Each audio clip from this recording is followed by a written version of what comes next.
So he's got that Air Force thing going for him, and he runs. He's president of a small company that does defense contracting.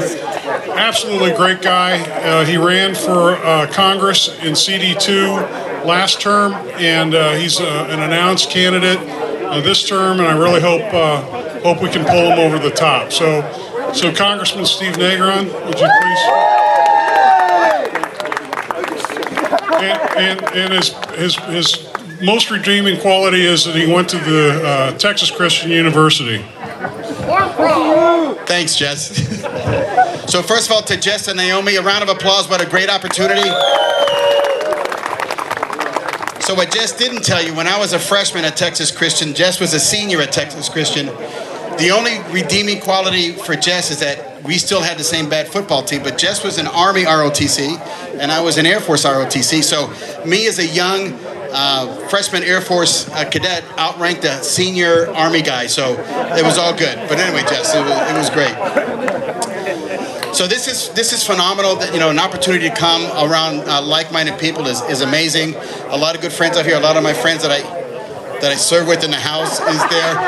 Hi, Neil. Hi, how are you? But I wanted to start this talk in a very serious position because what we're facing today is we're at a crossroads. So, me llamo Beto, or gracias por venir aquí, blanco, negro, rojo.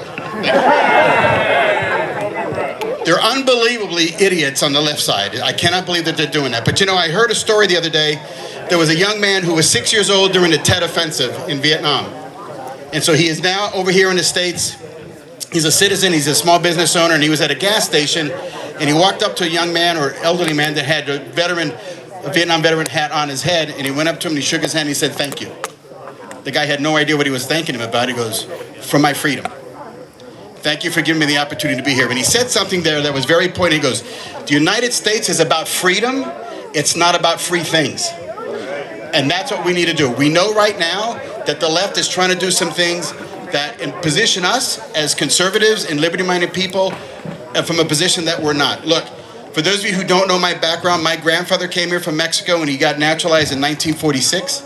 My father's from Puerto Rico, and yes, Puerto Ricans are U.S. citizens. I know a lot of people don't believe that, but we are. Be quiet, Al. It's okay. We all are from immigrant families. We all are. And people try to paint us that we are anti-immigration. It couldn't be farther from the truth. We are about immigrants. What we are against is illegal immigration, right? We're a land of laws. There's a right way to do it. We're not doing it. We need to get back to it. So the woman that I ran against last time in the second CD, Ann Custer, I wrote a piece in the Concord Monitor that about 3 weeks ago, she voted against the House measure on the floor to start impeachment proceedings against the president, which surprised a lot of us that she would do that. 2 weeks later, she, along with Chris Pappas, are one of the few Democrats in the House that want to start impeachment proceedings against our president. And why? Because it fits her narrative.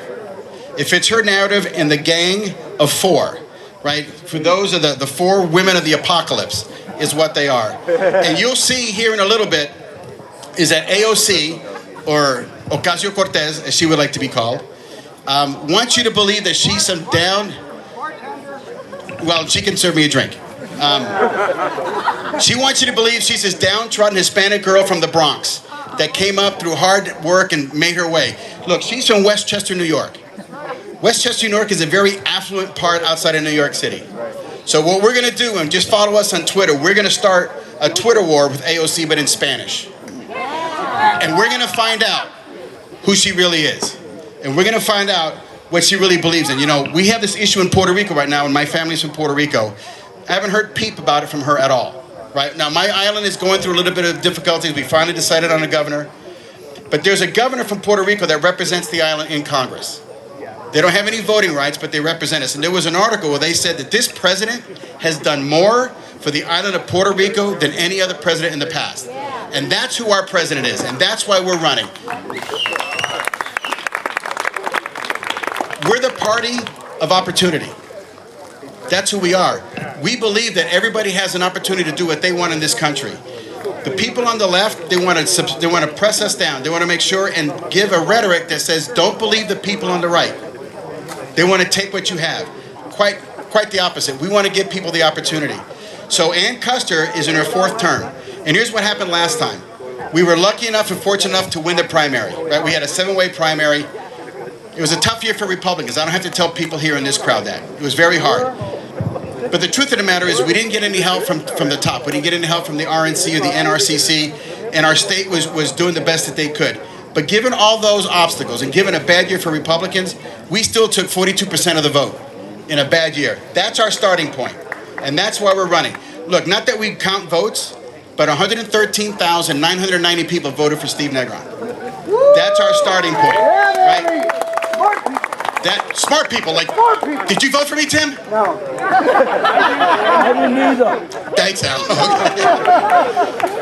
But as we go around and we're telling people, look, we're like the Super Bowl Patriots. We're the presumptive nominee. We ran a 7-way race, hard race. We won it. You got to come get us, right? You got to come knock us off. And we're going forward. We've announced at the end of March. We've been doing this stuff. We've been fundraising because that's what it's going to take. She's now in her 4th term. It's time to bring her home. I used to say that we missed Ann Custer and that we wanted to bring her home. I guess you can't say go home or bring her home because people think that you're a racist now. But in any case, I just want to say thank you for the opportunity to chat with you guys. This is an amazing experience. Our president is coming next week. Right? It's Saturday, Lisa.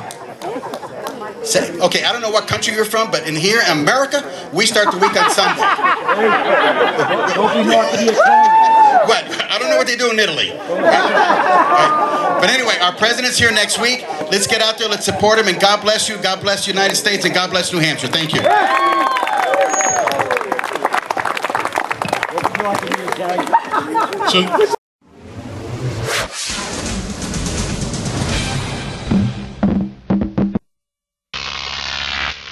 Croc TV.